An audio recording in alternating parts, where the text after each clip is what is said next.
In January of 1943, on the frozen steppe west of Stalingrad, a German supply officer stood over a truck that had no business being alive. His own column was dead. 11 vehicles in a line, hoods open to a white sky, every engine seized solid. The diesel in their tanks had turned to a waxy sludge that would not move through a fuel line. The oil in their crankcases had thickened into something closer to cold tar. His drivers had spent the night doing what the manuals told them to do in weather like this. They had built fires under the oil pans. They had poured gasoline across the engine blocks and set it alight, standing back from the flames, waiting for the metal to thaw enough to turn over. It was not sabotage. It was official procedure, and it had not worked. The temperature had fallen past 30 degrees below zero, and at that number, the German army did not move. It waited. The truck in front of him had not waited. It sat off the road where the retreating enemy had abandoned it, and it carried a white star on the door and lettering he could not read. What stopped him was not the star. It was the tracks in the snow behind it. They were fresh. This machine had driven here, under its own power, through the same night that had killed his entire column, across the same steppe, in the same air that froze diesel into wax. It had simply arrived, the way a thing arrives when nothing about the cold has any authority over it.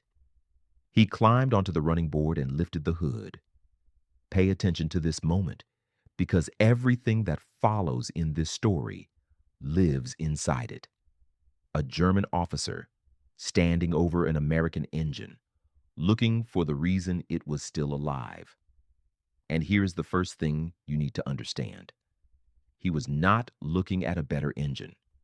The motor under that hood was not more powerful than his own. It was not more advanced. If you had set the two engines side by side on a bench in a warm room in peacetime and asked a panel of engineers which was the finer piece of machinery, they might well have chosen the German one. Germany built the best engines in the world. Everyone knew it. That was the entire problem.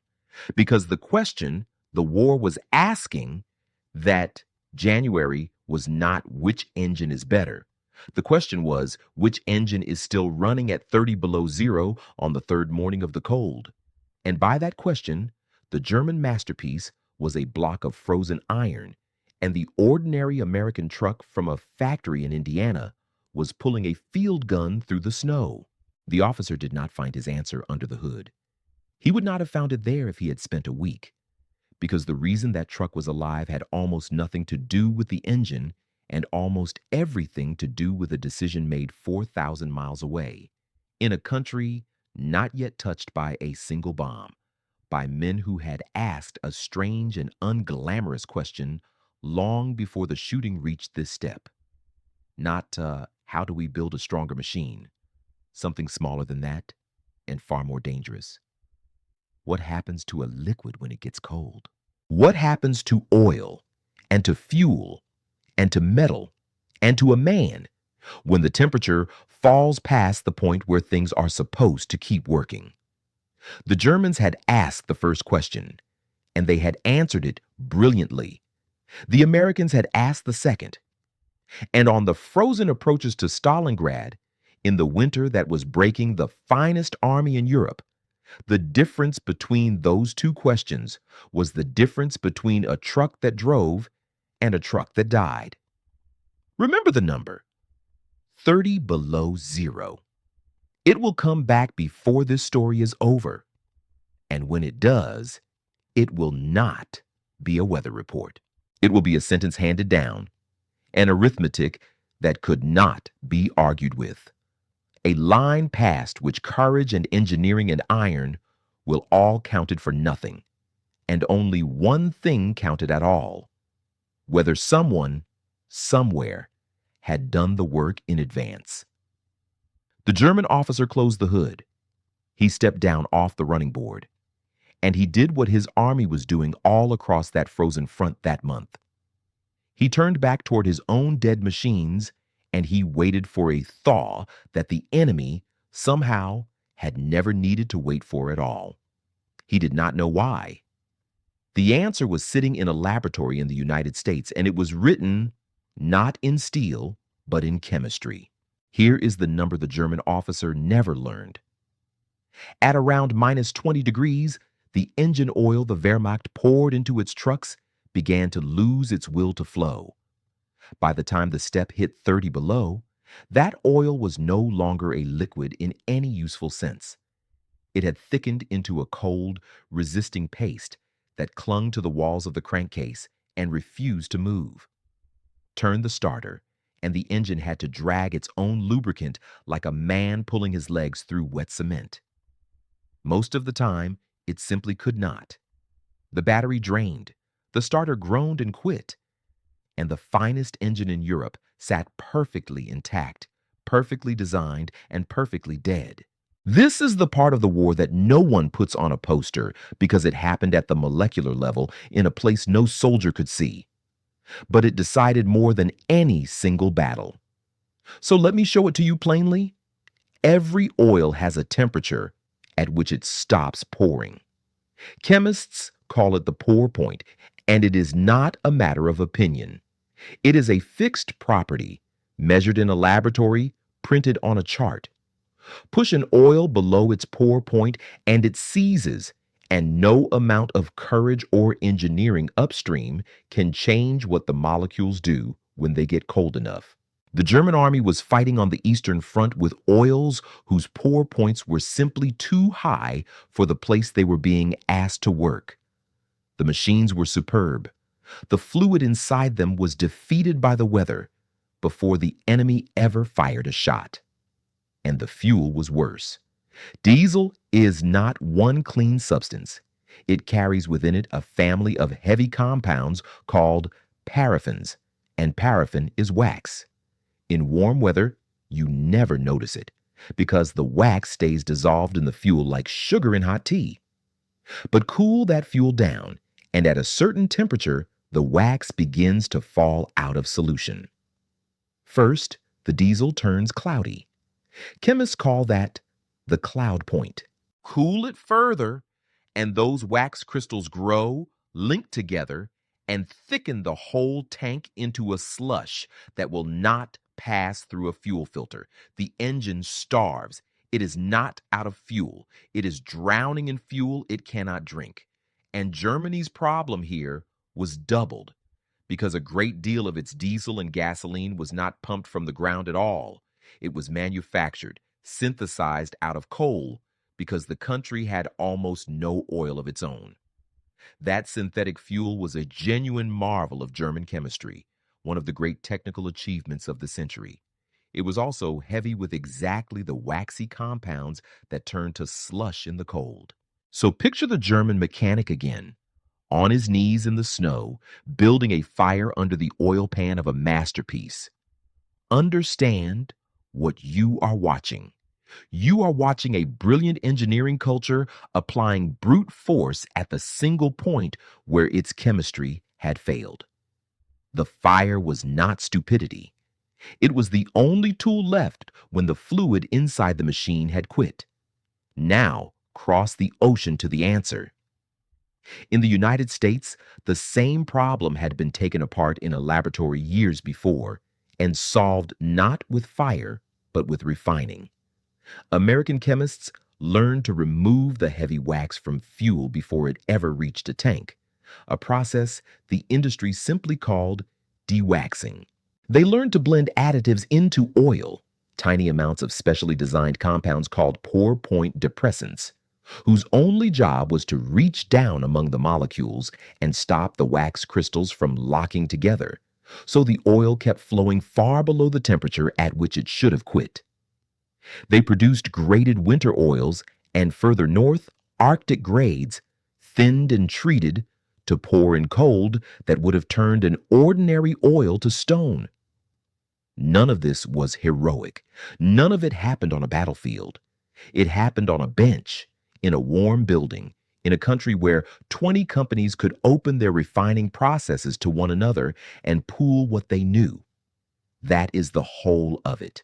The American truck on the steppe did not win because its engine was braver. It won because someone, long before that January, had asked what happens to a liquid when it gets cold and had answered it in a laboratory and had then poured that answer into 1,000,000 tanks. The German officer had looked under the hood for his answer. It was never under the hood. It was in the fuel and in the oil, decided upstream on a bench 4,000 miles away. But chemistry alone does not win a war. You have to build the thing at a scale no enemy can match. And the scale of what America built next is almost impossible to hold in your mind. There was a moment somewhere on the Eastern Front when a German staff officer sat down to do a simple piece of accounting and found that the numbers would not close. His job was to count what the enemy had lost. Destroyed vehicles, captured vehicles, wrecks left burning along the line of advance.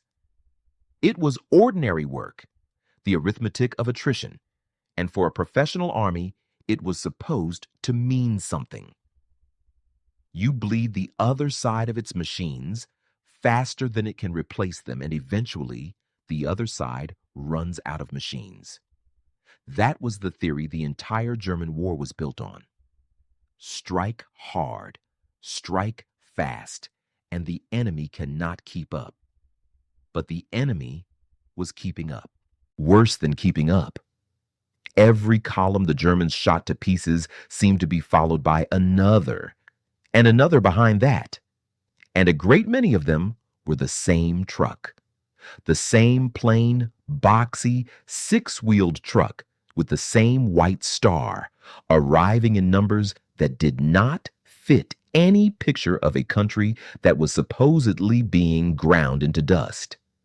The staff officer could destroy them all day. There were always more the next morning.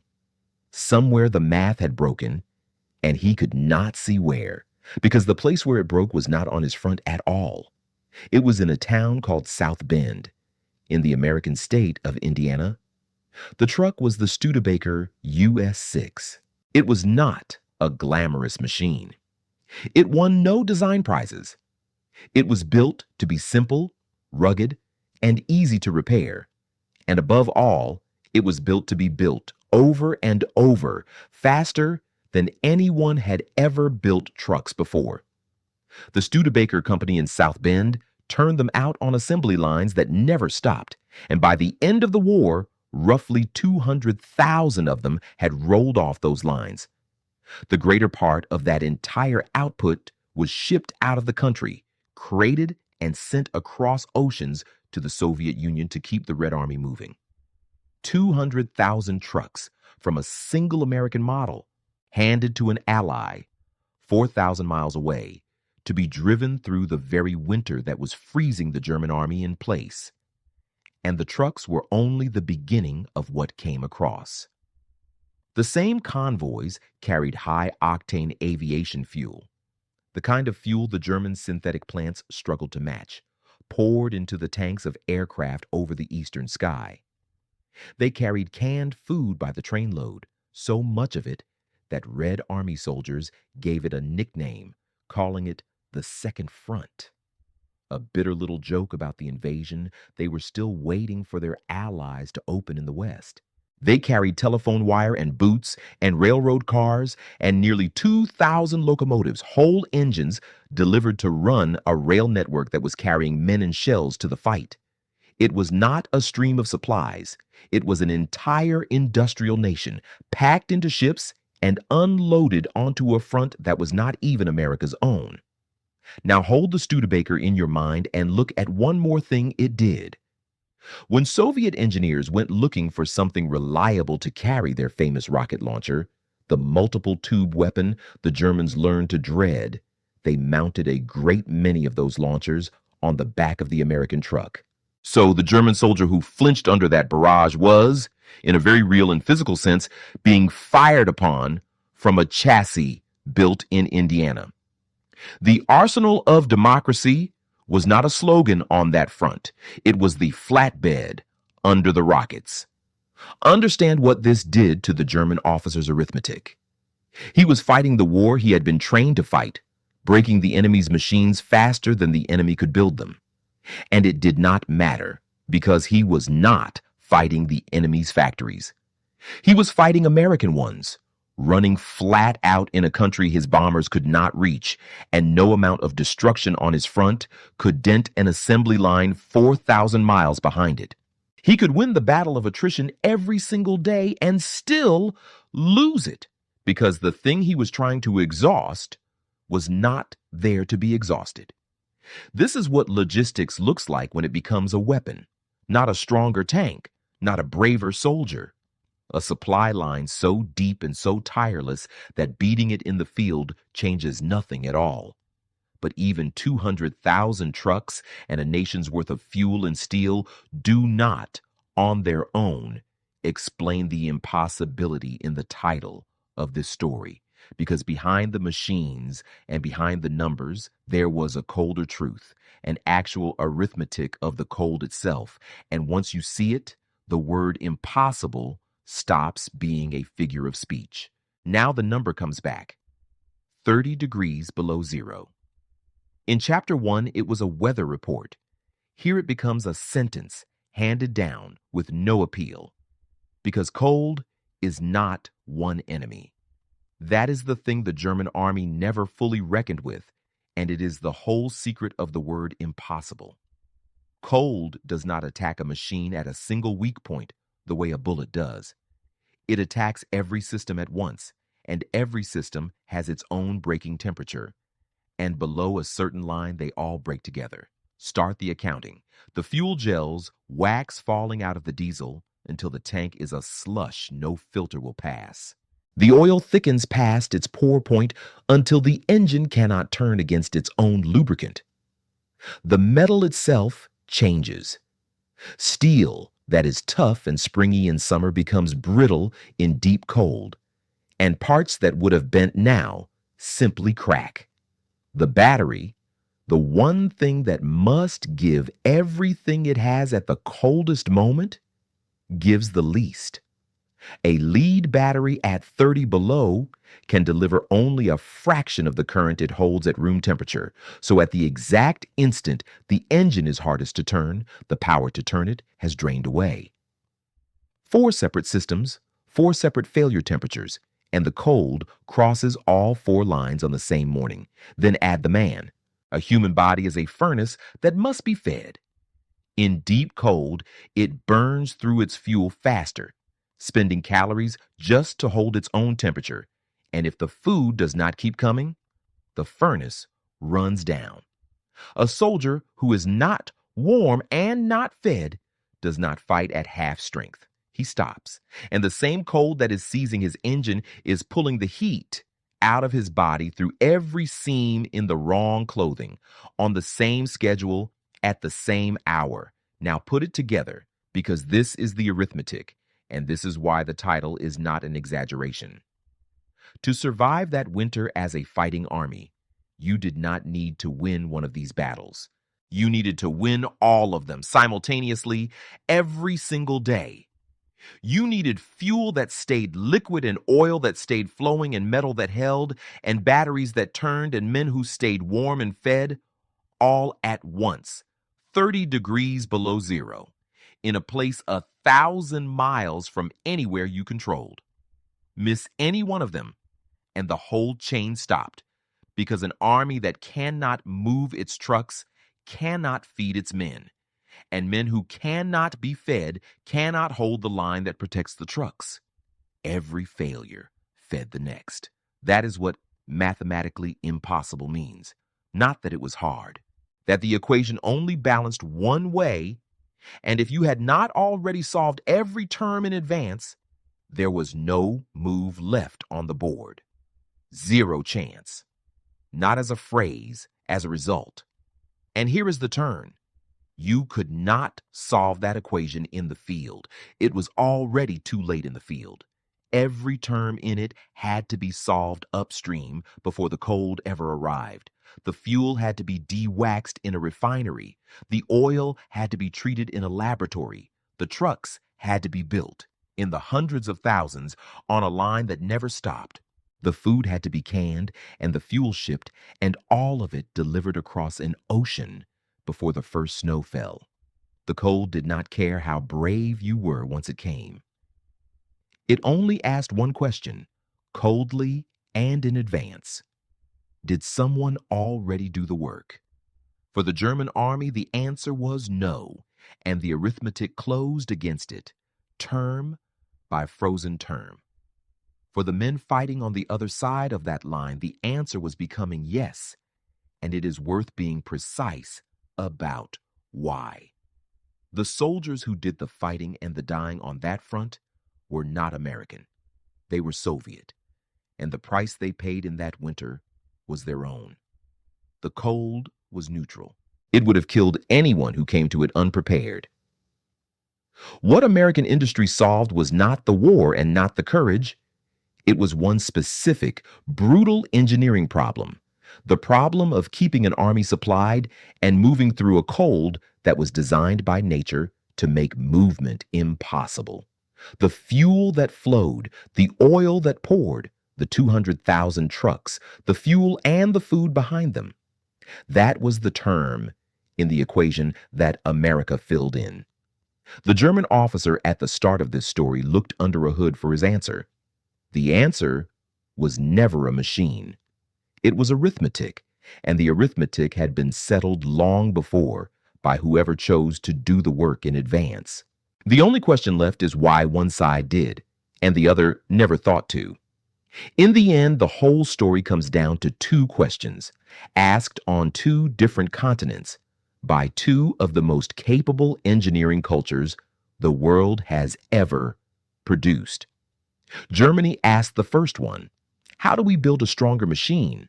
And they answered it magnificently. They built superb engines, brilliant optics, chemistry so advanced they could conjure fuel out of coal. If the war had been a contest of pure engineering, held in a warm room, judged on elegance, they would have had a very strong case. This is the part people get wrong. Germany did not lose the winter because its scientists were second rate. Its scientists were among the finest alive. Germany lost the winter because it was answering the wrong question. And no amount of brilliance in the answer can save you when the question itself is aimed in the wrong direction.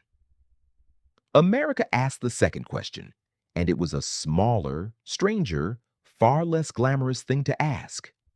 Not how do we build a stronger machine?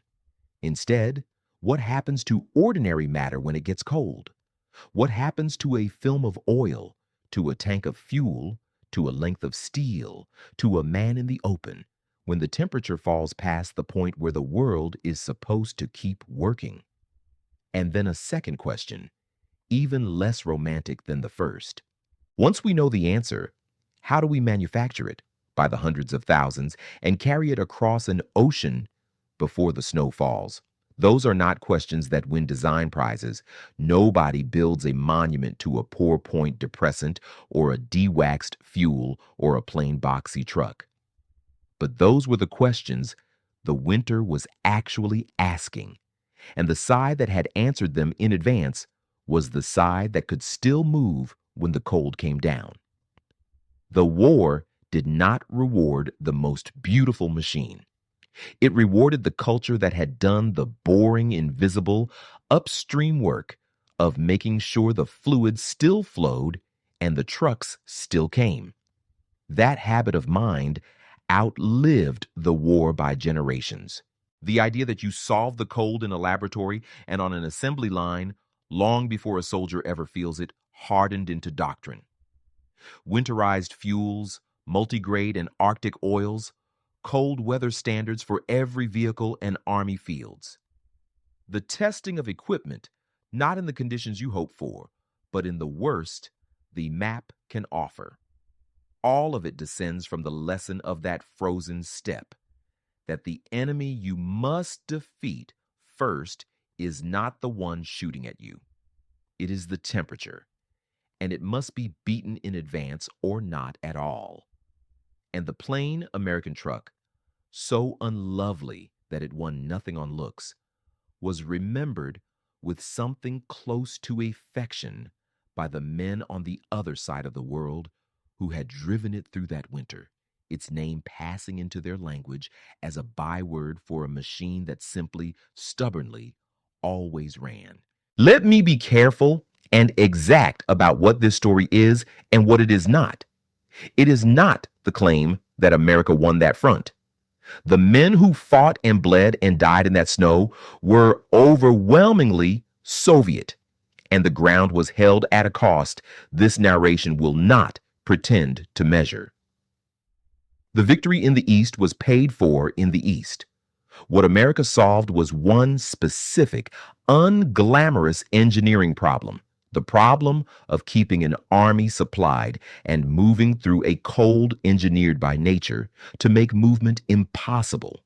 That is a real achievement, and it deserves to be told honestly, which means telling it in its true size and no larger. So go back one last time to the German officer on the running board, lifting the hood of a truck that would not tie. He was looking for the answer in the engine, and it was never in the engine. It was not a better motor. It was not a stronger machine. The answer was in a refinery and a laboratory, and on an assembly line in a town called South Bend, decided by people who had asked the small, cold, unbeautiful question first and had done the arithmetic before the snow ever fell. He closed the hood and waited for a thaw the enemy had never needed to wait for.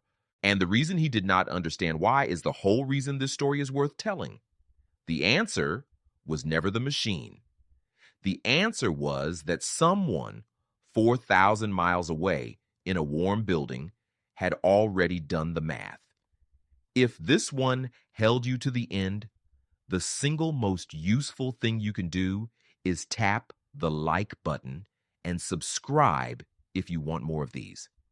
And if someone in your family served in the Second World War, tell us about them below. These stories keep going because you keep passing them forward. Thank you.